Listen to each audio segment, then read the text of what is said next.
Uh-oh, something is nearing the surface of the planet. It looks like a fireball hurtling closer and closer at a truly incredible speed. Soon, it becomes obvious that the collision is inevitable. Bam! The impact leaves a huge crater. It evaporates thousands of cubic miles of solid rock, and it also sets off a series of terrible natural disasters. I know what you're thinking. You believe I'm talking about the catastrophic collision that occurred around 66 million years ago on Earth.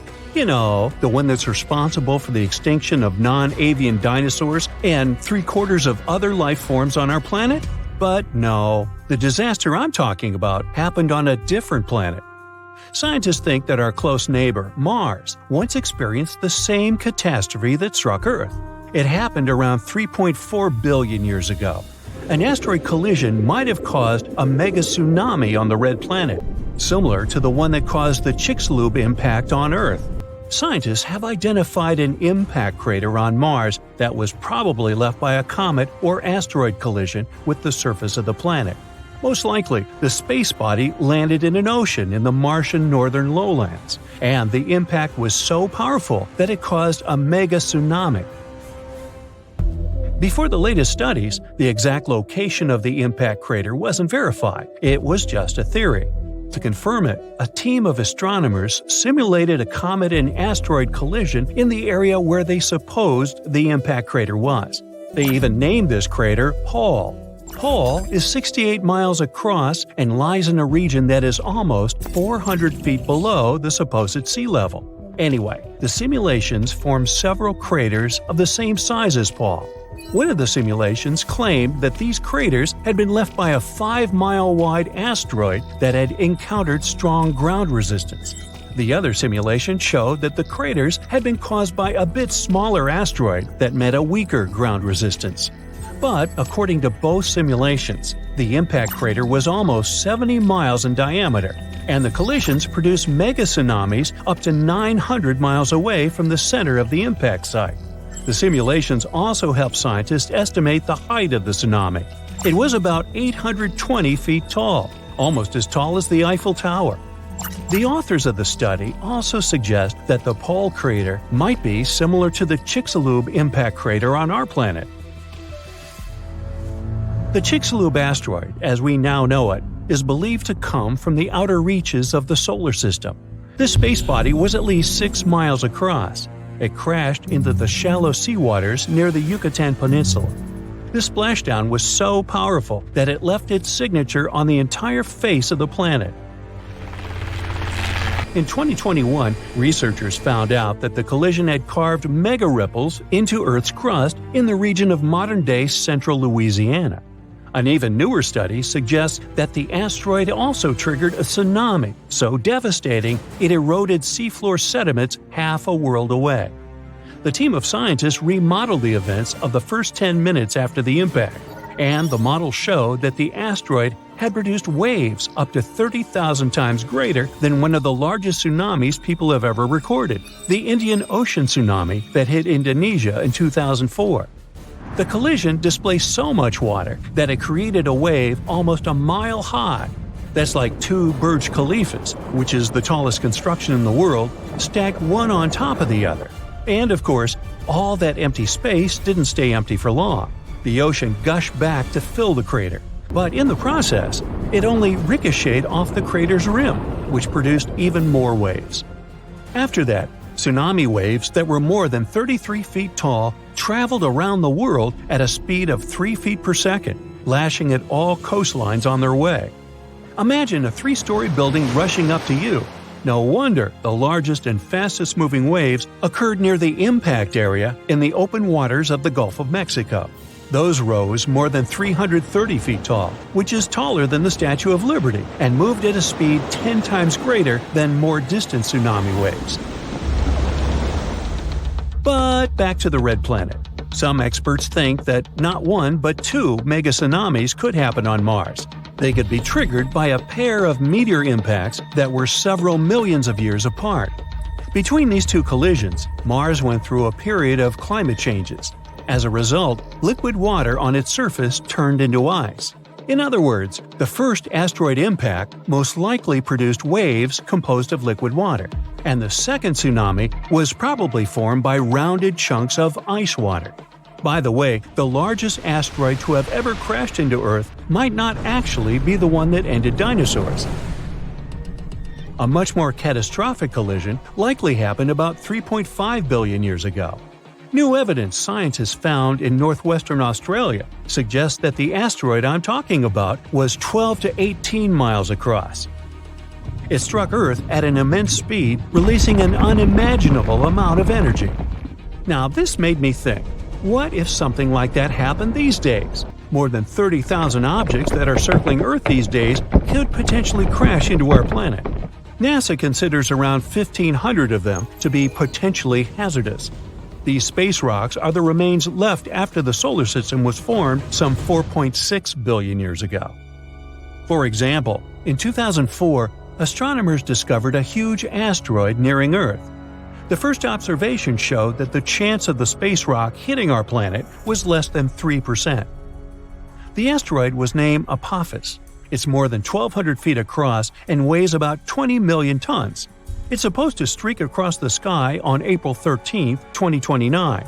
Apophis will pass at a distance of 19,000 miles away from Earth's surface. But even though this space rock might miss our planet in 2029, it doesn't mean it won't return 15 years later in 2036.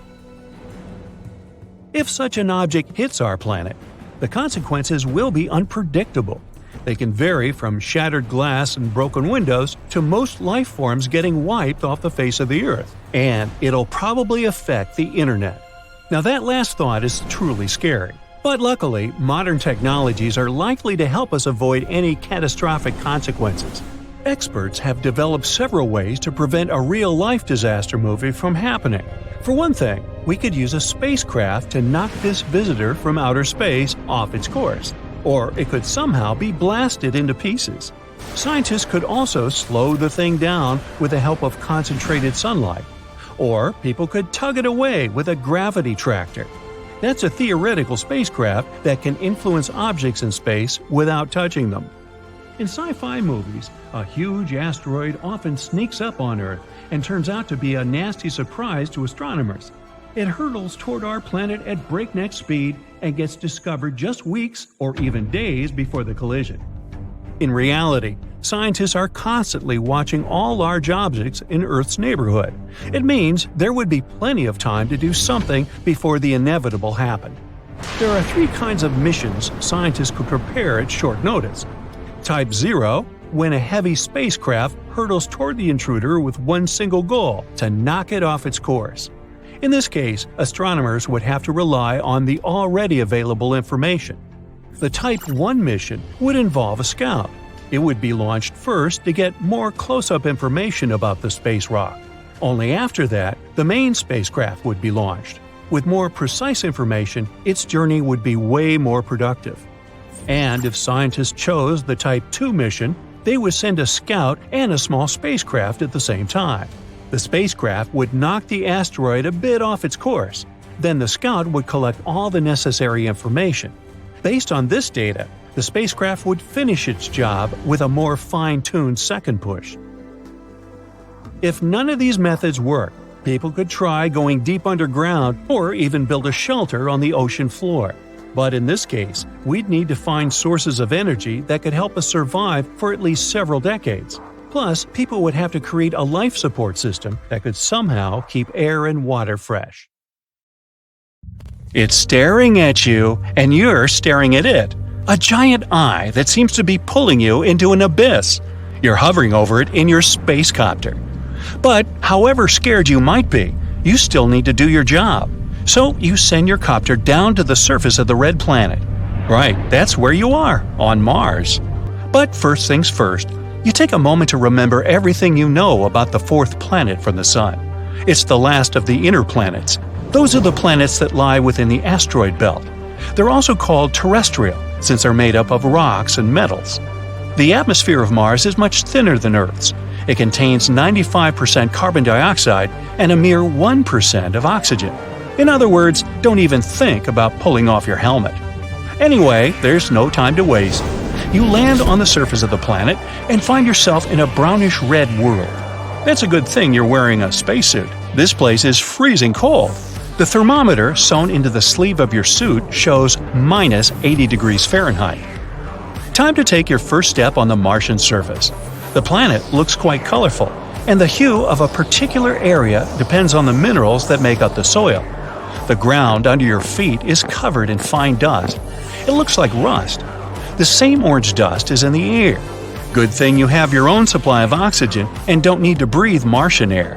The layer of this dust covering the surface of Mars can be from 6 to 40 feet thick. You hope you'll avoid getting swallowed by some Martian quicksand. You start walking, feeling very light. Mars is just 15% of our planet's volume and a mere 11% of Earth's mass. It means that gravity here is much weaker. Its pull is 38% as strong as the pull of gravity on the surface of Earth. You jump up and down and then try to run several hundred feet. Ha! You haven't even broken a sweat. What makes it harder for you to explore the place on foot is that the planet's surface is rocky, covered with craters and volcanoes, old dry lake beds, and canyons. You see something huge towering on the horizon, but you try to suppress your curiosity. You'll have enough time to figure out what it is later. Suddenly, a massive cloud appears in the distance. It looks as if a huge herd of horses is approaching you. In reality, you better get back into your copter and fly away as fast as you can. That's one of Mars's infamous dust storms. They mostly occur during the summer in the southern hemisphere of the red planet. They can sometimes cover the entire planet, and you see the largest ones from Earth. You hop into your copter and set a course for the eye that scared you so much. Winding channels that look like veins run through the eyeball. But the closer you get, the less it looks like an actual eye. Soon you realize it's a crater. It's giant, almost 19 miles across. Around the crater, which looks as if it has a pupil, there are other even bigger craters. They likely formed billions of years ago. That's when Mars had to withstand multiple attacks of space rocks. But why is the eye crater darker than the surrounding landscape? Scientists think that once there was Martian water in the enormous pit. Remember those channels? They were likely carrying that water. And since the crater was filled with water, it stopped some substances and minerals from eroding away. Now, remember that towering something on the horizon? It's time to go and explore it. When you come close, you realize it's the largest shield volcano in the entire solar system, Olympus Mons.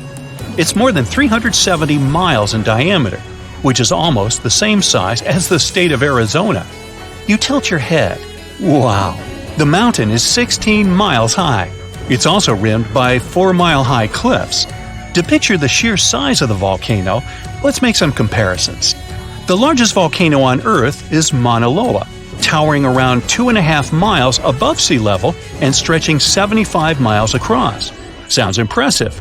But the volume of Olympus Mons is around 100 times larger than that of Mauna Loa. The Martian giant could swallow the whole chain of Hawaiian Islands from Kauai to Hawaii. But why is this volcano so large? It might be the result of lower surface gravity and higher eruption rates. Or the reason might be the red planet's crust, which is very different from Earth's. It's static. You see, on our planet, the crust is made of 15 to 20 moving tectonic plates. As plates move over hotspots producing lava, new volcanoes form, and the already existing ones become extinct. That's why lava can get to the surface through many vents. But on Mars, the crust isn't broken into the same tectonic plates as on Earth, and the lava has nothing to do but pile in one very, very large volcano. So, how about getting closer to the enormous mountain? But once you step out of your copter on Martian soil, the ground under your feet starts shaking. Well, that's a Marsquake. But how can it happen if Mars doesn't have any actively shifting tectonic plates? Specialists from NASA are sure Marsquakes occur when energy inside the planet gets suddenly released. It leads to rock fractures and cracks in the planet's crust.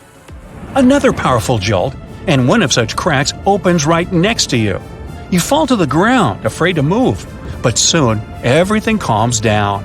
You wait for a couple of minutes, just to be sure, and get up. Oh look! Here's a perfect opportunity to explore the insides of the red planet. The crack is large enough to send a special research robot. The planet's crust is thin and consists of volcanic basalt rock. The mantle that surrounds the core of the planet is made up of thick silicates, oxygen, and some minerals. You can probably compare it with soft, rocky toothpaste. Mars's mantle is also much thinner than Earth's. It's just 800 to 1100 miles thick. As for the planet's core, it's made mostly of iron, nickel, and sulfur and is between 900 and 1200 miles wide. This core doesn't move. That's why Mars doesn't have a planet-wide magnetic field. Unfortunately, your drone is now lost in the depths of the red planet. You leave it there and continue your exploration. Your next destination is Valles Marineris. It sounds more like an Italian red sauce, but it's actually an enormous canyon, or rather a canyon system, that runs along Mars's equator. It's as awe-inspiring as Olympus Mons, more than 2,600 miles long and over 4 miles deep. The thing is so huge, it could span the entire continental United States from the Pacific to the Atlantic Ocean. Now let's make another comparison. One of the most famous canyons on Earth is the Grand Canyon in Arizona. But it's 10 times shorter and around 4 times less deep than this canyon on Mars. Some scientists think that Valles Marineris is the edge of an enormous tectonic plate. It moves so slowly that almost nothing has happened in that region over millions of years. And the movement of this plate probably began 3.5 billion years ago. Anyway, the only thing left on your today's to-do list is to visit Mars's moons. They're among the tiniest in the solar system. Phobos is the largest of the two. It orbits a mere 3,700 miles above the surface of Mars. There's no other known moon that travels closer to its mother planet. It whips around the red planet 3 times a day, while the second moon, Deimos, needs 30 hours to complete one orbit. Phobos is getting closer and closer to Mars, about 6 feet each 100 years. Within the next 50 million years, it'll either crash into the planet or break apart and form a ring. Happy but tired, you return to your spaceship. Tomorrow, you'll continue exploring the magnificent red planet, and who knows what discoveries are awaiting you. So imagine being one of the first people sent to explore Mars. As you're approaching the red planet, something strange and creepy draws your attention. There, yes, right there. Doesn't it look like a mammoth bear's head? What or who could possibly create a bear's snout in the middle of a crater? Unfortunately, or should I say luckily, there's nothing mysterious about the bear's head. It's just a facial pareidolia. That's a tendency to see facial features in everyday things. But speaking about the finding on Mars, should we rename the phenomenon into Bearidolia? You could see that coming, couldn't you? Alright, check it out. You see a V-shaped hill that looks like a nose. Then there are 2 craters that look like eyes. And then there's a circular fracture pattern, the head, that surrounds the nose and the eyes. Experts think that the face could be created when a deposit was settling over a buried impact crater, and the nose might be a mud or volcanic vent with solidified lava or mud flows around it. Anyway, the crater does look like a bear's face, I'll give you that. But thanks to HiRISE, the Mars Reconnaissance Orbiter's high-resolution imaging science experiment camera, another of NASA's amazing acronyms, we've seen many other crazy craters on the red planet, like smiley faces, a bird, or an elephant. First, let's have a look at the famous face of Mars. These images were first taken by the Viking orbiter in 1976. At that time, the resolution was obviously quite poor, plus the lighting was slanted, which produced the result that shocked people in the 1970s, a face carved of rock staring back at Earth. Did it mean there was another civilization on Mars that had created this monument? Nah. Look at the photo of the same spot taken by the current Mars Reconnaissance Orbiter. The resolution is much, much better, and the face has miraculously turned into an ordinary hill.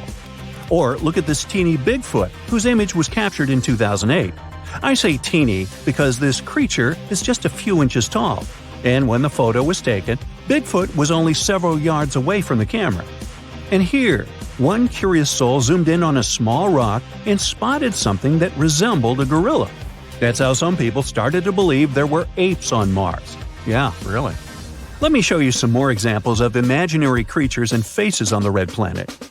Most of them come from a series of images taken by the Themis camera. Currently, it's on board the Mars Odyssey spacecraft, which only needs 2 hours to orbit the red planet, carrying some important scientific instruments. Let me introduce my happy Martian to you. This 2-mile-wide crater was photographed in 2008. The next crater chain looks like a wasp with its wispy wings of impact debris. The whole feature was probably created by a meteorite that fell at a very low angle and broke into pieces right before the impact. Now, do you see a woolly mammoth or an elephant here? Lava flows in one region on Mars left this image on its reddish soil. The region itself, called Elysium Planitia, is famous for the planet's youngest lava flows. For example, the one that looks like a mammoth most likely formed in the past 100 million years. Just yesterday. Now let's talk about love, or rather its symbol, the heart. Do you like these two hearts on the surface of the red planet? This one is actually a mesa top outlined by frost, and this heart shape is an impact crater. The hit tore away dark surface material and exposed lighter soil underneath. Then some of the material probably flew downslope, creating the heart. And this dust-covered hummingbird, can you see its long beak and head? Scientists aren't sure how this shape was formed, but they think erosion and wind played a part in its creation. These dark sand dune deposits look like a howling wolf. And here, can you see a series of interlocking gears? This image looks like the letter T, right? The right angle fracture was created by the tectonic stretching of the Martian crust. Do you think we might find other letters of the alphabet on Mars too? Why not? And now, how about another bizarre thing astronomers noticed on the surface of Mars? Is that a door to someone's house? It was NASA's Curiosity rover that sent this image to Earth. It became viral because this formation over here, see, looks like a door. Unfortunately, scientists, due to their rational minds, were quick to disappoint us. They claimed that it was just a natural part of the Martian landscape. There were several clues that made them think it wasn't a real door. For example, the opening is tiny, a mere 3 feet high. They're sure that what looks like a door is actually an opening in a rock created by natural forces, like winds and erosion. If you look at the rock closely, you may notice strata. Those are layers of silt that stand out because they're harder than the surrounding material. These strata dip here on the left and a bit higher on the right. They likely appeared around 4 billion years ago in a river or a wind-blown dune. Since the strata became visible, powerful Martian winds have eroded them even more. And look at this. See those cracks? That's how rocks weather on the red planet.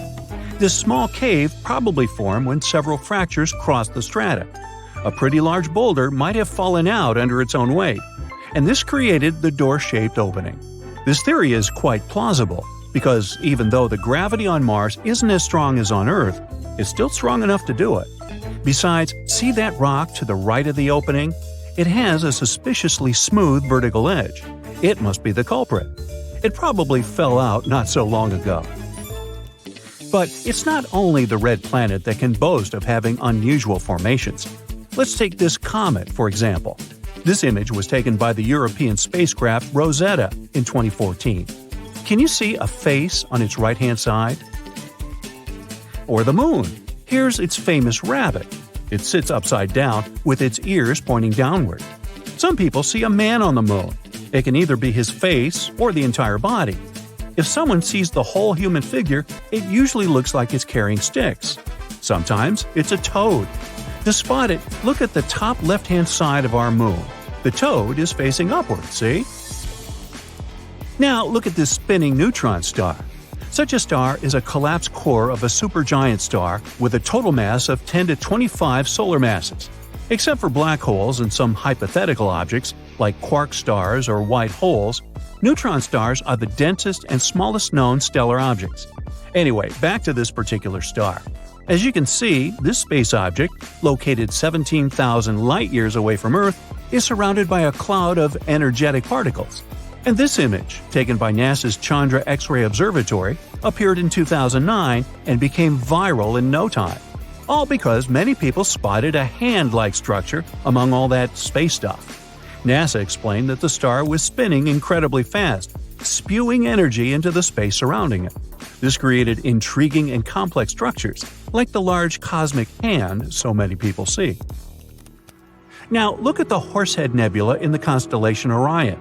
This is a freezing cold and dark cloud of dust and gas that was first noted in 1888. This dark shadowing is created by dust, and at the base of the nebula there are many bright spots. Those are young stars at the stage of formation. Pay attention to this extremely bright star in the top left side of the Horsehead. Its radiation is so powerful that the star is starting to erode the cloud around itself. It means that in millions of years, the nebula might not resemble the head of a horse anymore. Well, I won't be around then. The European Southern Observatory Very Large Telescope has captured an image in which we can see the collision of 3 different galaxies. We can even observe the effect they have on each other. But the coolest thing is that while colliding, they created a recognizable shape. Because doesn't it look like a giant space hummingbird